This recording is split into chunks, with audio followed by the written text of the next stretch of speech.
మధ్యలో శివుడు తపస్సు చేసుకుంటున్న విగ్రహం ప్రతిష్ఠించి ఉంటుంది. భక్తులు ఈ ధర్మగుండంలో మునిగి దర్శనానికి వెళ్తారు.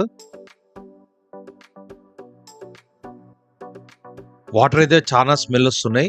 చాలా మంది భక్తులు ఇక్కడ సోప్స్, షాంపూస్ తోని స్నానం చేయడం వల్ల ఇలా పొల్యూట్ అవుతున్నాయి వాటర్. ఇక్కడ కొంతమంది ధర్మగుండంలో మునగ్గానే వాళ్ళ ఒంటి మీదకి దేవుడు వస్తున్నారు అనేది వీళ్ళ నమ్మకం.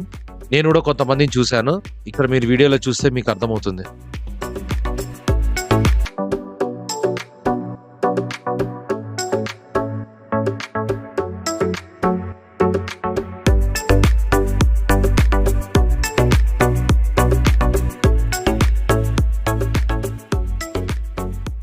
పెళ్ళైన దంపతులు కొంతమంది పెళ్లి బట్టల మీదే వచ్చి వాళ్ళ మొక్కులు తీర్చుకొని వెళ్తారు.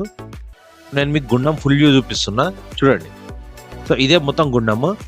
ఈ జాలీలు మొత్తం కొబ్బరికాయలు లోపల వేసి దాన్ని